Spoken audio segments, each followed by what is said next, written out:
Hello friends, in this video we'll talk about administrative law. अगर हम background की बात करें एडमिनिस्ट्रेटिव लॉ की तो हम कह सकते हैं कि हमको हिस्ट्री और सिविलाइजेशंस क्या बताती हैं कि हमारी हमारी जो एग्जिस्टेंस है वो साइंस एंड टेक्नोलॉजी के बिना पॉसिबल है बट एडमिनिस्ट्रेशन के बगैर नहीं है.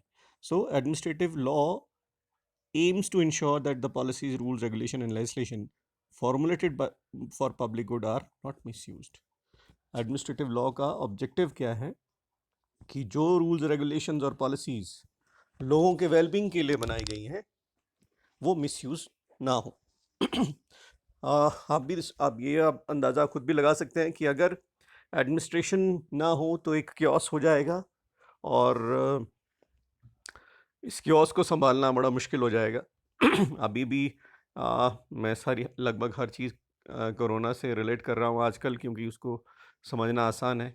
आज की सिचुएशन में अगर एडमिनिस्ट्रेशन ना हो तो ये सोशल डिस्टेंसिंग की जो हम बात कर रहे हैं और जो प्रिवेंशन के लिए जो मेजर लिए जा रहे हैं वो लेना मुश्किल हो जाएगा. तो एडमिनिस्ट्रेशन बहुत ज़रूरी है और उसके लिए एडमिनिस्ट्रेटिव लॉ होना ज़रूरी है. देखिए, एडमिनिस्ट्रेटिव लॉ और जो कॉन्स्टिट्यूशनल लॉ उनमें कुछ की डिफरेंसेस हैं. 21st सेंचुरी से पहले administrative law was concerned as a part of the constitutional law. However there is a clear distinction between the two. दोनों का सब्जेक्ट मैटर बहुत अलग है. एडमिनिस्ट्रेटिव लॉ क्या है? Administrative law aims to keep a check on the actions of the government. Administrative law का काम क्या है? वो गवर्नमेंट के एक्शंस के ऊपर चेक रखता है ना. When dealing with the procedure affecting the rights of the citizen, लोगों के राइट्स के साथ डील करते हुए कि गवर्नमेंट के एक्शंस क्या हैं, वो अपने एक्शंस का मिसयूज तो नहीं कर रही. On the other hand, constitutional law clarifies the scope of rights and duties of the citizen. जबकि कॉन्स्टिट्यूशनल लॉ क्या बोलता है कि हमारे राइट्स एंड ड्यूटीज में है क्या, उसका स्कोप क्या है, क्या क्या चीज़ें हैं जो इंक्लूडेड है हमारे कॉन्स्टिट्यूशनल लॉ में. एग्जाम्पल के लिए यहाँ पे एग्जाम्पल दिया है कि how elections are held, parliament is formed, the powers of the parliament and the different branches of the state. These are essentially the key questions in the scheme of any democratic constitution, whereas when a minister is finally appointed and his actions affect the general public good, then we can categorize the study of these actions as the core constituent of administrative law. तो policies, government कैसे बनती है, कैसे काम करती है, सारा जो है ये आप एक तरह से कह सकते हो कि ये एक एडमिनिस्ट्रेटिव लॉ है. ठीक है. पर वो मिनिस्टर किस तरह से काम करता है, ये जो मिनिस्टर किस तरह से काम करता है, मैंने ऑपोजिट बोल दिया, रिवर्स बोल दिया. मिनिस्टर किस तरह से काम करता है अपॉइंटमेंट के बाद, पब्लिक गुड के लिए क्या डिसीजन लेता है, वो सारा एडमिनिस्ट्रेटिव लॉ के अंडर आएगा. वेराज पार्लियामेंट का क्रिएशन, इलेक्शन कैसे होंगे, ये कॉन्स्टिट्यूशनल लॉ है, क्योंकि हमारे कॉन्स्टिट्यूशन में मेंशन है कि हमारी पार्लियामेंट्री फॉर्म ऑफ गवर्नमेंट होगी, बाई कैमरल लेजिस्लेचर होगा एंड सो ऑन. अब अब जो ये एडमिनिस्ट्रेटिव लॉ है, इसके ग्रोथ के लिए क्या ऑब्जेक्शन है उसके बारे में बात करते हैं. देखिए, throughout the growth of human civilization post 16th century, in the times where the laissez faire, ये टर्म आपने पहले भी सुनी है, which means let it be और allow it to do. Policy of minimum government interference in the economic affairs of the individual and society. Economy had just entered and in the golden era, Victorian era, the scope of government intervention has always been in question. ये जो government को कितना interfere करना है economic affairs में, लोगों के glasses fair theory को फॉलो करना है, कुछ लोग ये कहते हैं कि नहीं, उसको लेकर कोई एक यूनानिमिटी नहीं है और डिफरेंट ओपिनियंस हैं. एक लाइन ऑफ आर्ग्यूमेंट क्या कहता है, that the government should not merely watch the plight of its citizen, instead come forward and protect the less privilege. एक आर्ग्यूमेंट ये कहता है कि गवर्नमेंट को सिर्फ काम ये नहीं है कि आप देखते रहो, प्लाइट देखते, लोगों का दुख देखते रहो, बल्कि गवर्नमेंट को इनिशिएटिव लेना चाहिए, कम फॉरवर्ड आना चाहिए और जो लेस प्रिविलेज लोग हैं उनके लिए उनके प्रिविलेजेस को प्रोटेक्ट करना चाहिए. So this line of thought can be termed as paternalism. On the other hand, another line of thought says that protection, not just protection, which is the dharma of the government, as the mother takes the care of her child, the state must take care of its citizen. And with the evolution of the era of materialism, कि सिर्फ एक protection का ही काम नहीं है government का, बल्कि government का ये धर्म है कि वो एक बच्चे की तरह अपने जो सिटीजन है उनको प्रोटेक्ट करे, उनको नर्चर करे। तो ये जो लाइन ऑफ थॉट है जिसको हम मटर्नलिज्म कह सकते हैं। In the 21st century, another shade of opinion evolved, which suggested that the people must be left free as the importance was given to individual freedom. It was expected that the government administration will recede. Another line of thought says कि individual freedom पे उन्होंने बात की और कहा कि जो individual है उसको बिल्कुल फ्री छोड़ देना चाहिए ताकि वो अपने तरीके से काम कर सके.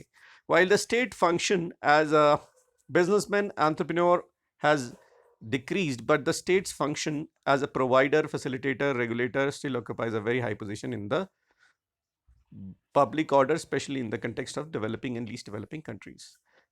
अब ये इस लाइन ऑफ थॉट पे जब हम लाइजोस्फीयर थ्योरी के कॉन्सेप्ट पे बात करते हैं तो नो डाउट गवर्नमेंट का रोल एज अ बिजनेसमैन और एज एन एंटरप्रेन्योर कम हुआ है, लेकिन स्टेट के जो फंक्शन है एज फैसिलिटेटर, प्रोवाइडर एटसेट्रा, वो एज अ वेलफेयर स्टेट जो कॉन्सेप्ट है वो तो बड़े हैं, specially in context of the developing countries, क्योंकि डेवलपिंग कंट्रीज में हमारी सबसे बड़ी प्रायोरिटीज जो है वो डेवलपमेंट है, वेलबींग ऑफ द पीपल है.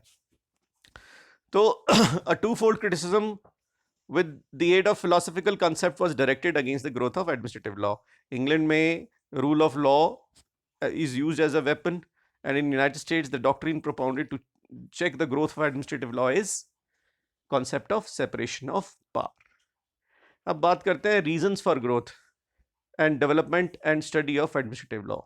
देखिए अब इसका ग्रोथ का रीज़न क्या है. 21st सेंचुरी में डेवलपिंग कंट्रीज लाइक इंडिया, ये सब ने बड़ा प्रोएक्टिव स्टेट और वेलफेयर स्टेट का कॉन्सेप्ट को एक्सेप्ट किया, और क्योंकि हमारे यहाँ पर वेलफेयर क्वोशेंट बहुत हाई है, मतलब हमको बहुत सारी ऐसे काम करने पड़ते हैं डेवलपिंग कंट्रीज में जो लोगों के वेलफेयर से ओरिएंटेड होते हैं या उस पर फोकस्ड होते हैं. So the welfare quotient in the administration can not solely be vested in the legislature. इसलिए जो वेलफेयर का जो काम है सिर्फ लेजिस्लेचर को नहीं दिया जा सकता कि लेजिस्लेचर लॉ बनाएगी और तब वेलफेयर के काम होंगे.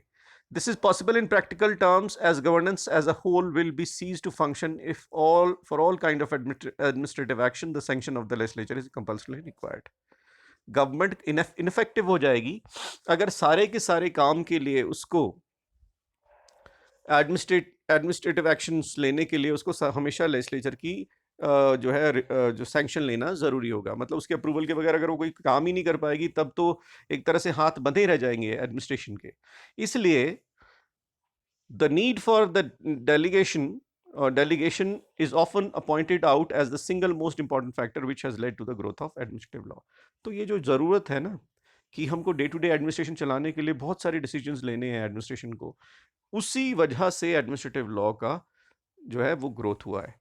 Moreover, if we were to examine the scheme of our constitution also, अगर हम कॉन्स्टिट्यूशन में देखें तो भी वहाँ पर भी जो कॉन्स्टिट्यूशन में हमारी कही गई स्टेट वर्ड को डिफाइन किया गया आर्टिकल 12 में, वो कहते हैं एनी अदर अथॉरिटी, स्टेट के अलावा और कोई भी authority that may be covered और administration may be covered under this thing. Hence, authorities created by law, authorities which are agencies and instrumentalities of the state, or authorities which are essentially discharging public function, which have an impact on the common people, are all part of the state. तो मतलब administration भी state का part है as per the constitution. तो अगर administration भी state का part है या वो जो वेलफेयर फंक्शन स्टेट को करने हैं अगर वो एडमिनिस्ट्रेशन करती है, that is also equivalent to the function of the state. Example दिया है यहाँ पे. For example an NGO being funded by the government whose control vests with the government, its functions are akin to the government's function. In all these cases, such as NGO would be considered as a state for the purpose of Article 12 of the Constitution. तो अगर NGO कोई है जो government जिसको control करती है और वो लोगों के वेलफेयर के लिए काम कर रही है, तो उसको भी आर्टिकल 12 की डेफिनेशन में of the constitution of India state ही माना जाएगा. अब बात करते हैं types of administrative action. Administrative action किस किस तरह के हो सकते हैं. देखिए, सबसे पहले हम बात करते हैं एडमिनिस्ट्रेटिव लेजिस्लेटिव एक्शन. वो एक्शंस और वेयर इन, अब इस लैंग्वेज से ही अगर हम चलें, wherein the administration puts the hat of the legislature. जब एडमिनिस्ट्रेशन लेजिस्लेचर का हेड पहन लेती है, यानी कि लेजिस्लेचर की तरह बिहेव करने लगती है, उन लॉ मेकिंग करना शुरू कर देती है, उस सिचुएशन में हम एडमिनिस्ट्रेशन को कह सकते हैं कि वो लेजिस्लेटिव एक्शन परफॉर्म कर रही है. जैसे कि because it is not practically possible for sorry, for any legislature in the world to legislate so perfectly that their laws are able to cover the possibilities of all kind of conflict which can arise out of a decision, even if the members of the parliament sit for all days in a year. Administrative actions include rule making actions as well as the delegate legislation as explained in the section above. देखिए, बहुत सारे ऐसे laws हैं जिनमें छोटी-छोटी इंटरकेसीज़ होती हैं, छोटी-छोटी डिटेल्स की ज़रूरत होती है, जो कि administration day to day face करती है। वो उस बात को समझते हैं, इसलिए उनको वो रूल्स एंड रेगुलेशंस बनाना आसान होता है।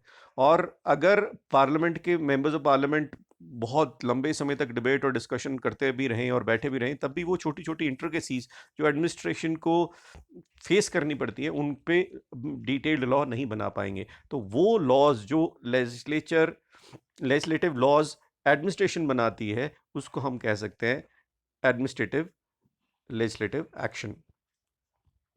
फिर आ जाइए आप क्वासी जुडिशियल एक्शंस और एडमिनिस्ट्रेटिव जुडिकेटरी एक्शंस। वब ये तब है जब administration performs the functions of a adjudicator, मतलब जुडिशियल डोमेन आ गया, यानी कि ऐसे फंक्शन जिसमें जुडिशरी इन्वॉल्व है या जजमेंट इन्वॉल्व है, वो सारे फंक्शंस को हम कह सकते हैं administrative judicial actions. Judicial domain as there is some adjudication or legal rights of the individual involved in the matter. ठीक, लीगल राइट्स इंडिविजुअल के इन्वॉल्व हैं, कहीं पर डिसाइड करना है कि क्या सही है क्या गलत है, ठीक है, तो वहां पर आप कह सकते हो कि वो जुडिशियल एक्शंस या एडजुडिकेटरी एक्शंस होंगे। Simply administrative actions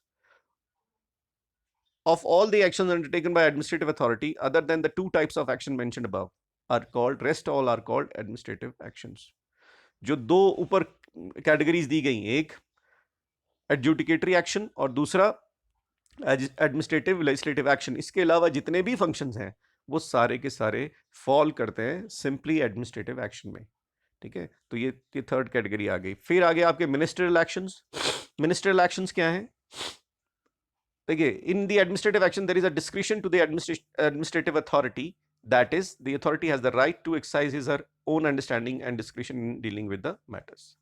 generally administrative action में क्या होता है कि जो एडमिनिस्ट्रेटिव अथॉरिटी है उसकी डिस्क्रिशन है कि उसने क्या करना है ना, उसकी अंडरस्टैंडिंग के हिसाब से क्या सही है क्या गलत है, ठीक है। आपको कोई परमिशन देनी है किसी काम की, तो वो एडमिनिस्ट्रेटर की मर्जी है कि उसको लगता है उसकी नॉलेज में कि ये परमिशन दी जानी चाहिए या नहीं दी जानी चाहिए। This is administrative action, but in those actions which are copybook actions and no discretion is vested with the authority, that is, there is only one way of performing that action, such actions will be called purely administrative action or ministerial action. लेकिन कुछ ऐसे actions हैं जिनमें administration का एक copy book style है, मतलब वो procedure set है कि इसके बाद ये होगा, इसके बाद ये होगा and that's it. तो उसमें कोई भी discretion की involvement नहीं है कि भाई कोई discretion की जरूरत है, ठीक है। तो ऐसे actions को प्योरली एडमिनिस्ट्रेटिव एक्शन या मिनिस्ट्रियल एक्शन कहा जाता है। एग्जाम्पल के लिए, a statute which created a university mandates that the university will open a bank account with a given bank Y, ठीक है। लॉ जो यूनिवर्सिटी बनी है, जिस स्टैट्यूट के अंडर, जिस लॉ के अंडर, वो कहती है कि यूनिवर्सिटी जो है अपना बैंक अकाउंट खोलेगी with a bank name Y. This is purely administrative action as a ministerial action as there is no scope of any discretion in this performance. इसमें कोई डिस्क्रिशन की इन्वॉल्वमेंट नहीं है कि जी अथॉरिटी डिसाइड करेगी कौन से बैंक में खोलना है। जब उसके स्टैट्यूट में ही मेंशन्ड है कि वाई बैंक के साथ अकाउंट खोलना है, तो दैट्स इट, वो कॉपी बुक है, उसमें कुछ ये इस तरह का एक्शन जो है वो मिनिस्ट्रियल एक्शन माना जाएगा। Hence, as is clear from the aforesaid classification, it would be wrong to say that administrative law deals only with the execution of policies or that it is only procedural in nature. In contemporary times, it can be full-fledged discipline which is very substantive in nature. तो ये जो हमने अपनी पर classification की है, इसके basis पर हम कह सकते हैं कि जो एडमिनिस्ट्रेटिव लॉ है ये सिर्फ एग्जीक्यूशन ऑफ पॉलिसीज से ही डील नहीं करता, बल्कि एक फुल फ्लेज डिसिप्लिन है और जो बड़ा सब्सटेंटिव इन नेचर है। फॉर एग्जाम्पल, एक एग्जाम्पल और दिया है यहाँ पे। Suppose there is a dispute regarding the grant of scholarship to a person A over B. B thinks he deserve the scholarship and he goes to the court. B को scholarship नहीं मिली तो वो कोर्ट में चला गया। The court will not ask the university why did you grant the scholarship to ए। अब यहाँ पर कोर्ट जो है वो ये नहीं पूछेगा कि यूनिवर्सिटी को कि आपने ए को स्कॉलरशिप क्यों दी, बल्कि on the other hand court ये पूछेगा कि on what and how and on what grounds you have given scholarship to ए।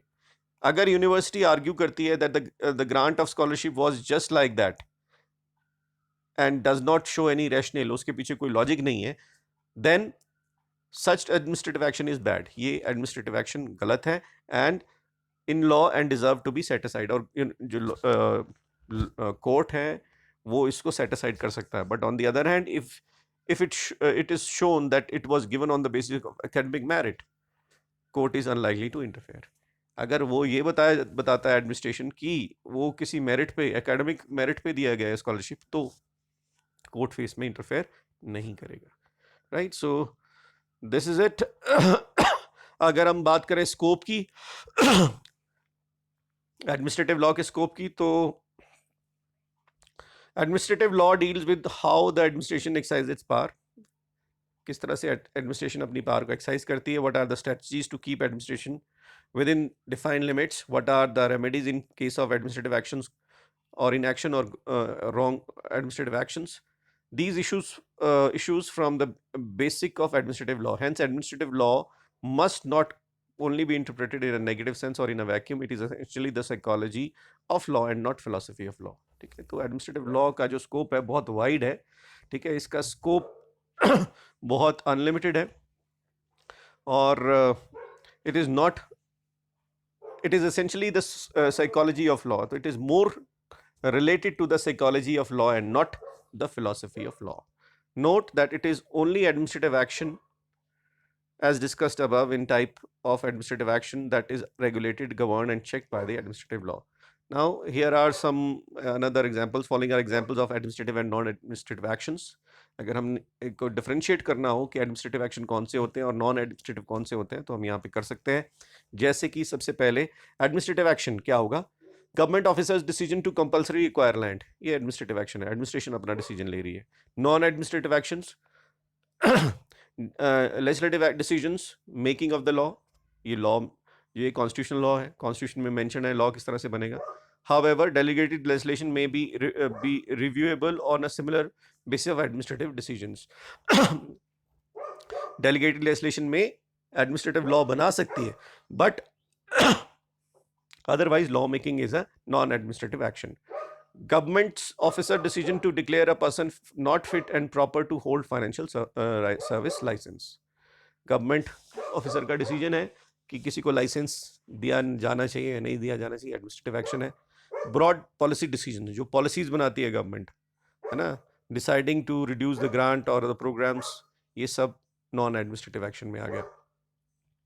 फिर यहाँ मुझे लगता है थोड़ा सा प्रिंटिंग में कुछ प्रॉब्लम है, because I am not able to make out. तो I think government officer decision not to grant visa, right, ये जो है this is administrative action. Or employment decisions to hire an employee. However, administrative law may apply to public service misconduct decisions. बाकी जो employment decisions हैं, policy से related कि कब employment generate करनी है, कब नौकरियां देनी है लोगों को, कब कितनी vacancies निकालनी है, these are all non-administrative actions. Then government officer decision to cease paying a benefit. Criminal cases to prosecute, administrative law does not apply to investigations, है ना. prosecution, ये सब चीज़ें जो किस तरह से criminal cases proceed करेंगे, वो सारा non administrative action में आ गया. Then government officer decision to impose condition on a license. कोई license grant कर रहे हैं तो उसके ऊपर क्या क्या conditions होंगी, ये administrative action है. और contract जो होते हैं हमारे, है ना, decision by the government to enter into a contract. Tender processes, जो टेंडर गवर्नमेंट देती है फॉर वर्क एट्सेट्रा, ये नॉन एडमिनिस्ट्रेटिव एक्शंस में आएगा. तो इस वीडियो में इतना ही. अगले वीडियो में बात करेंगे fundamental principles of administrative law. I hope आपको समझ आया होगा. वीडियो कैसा लगा ज़रूर बताएं और खूब मेहनत करें. Thank you so much. Take care.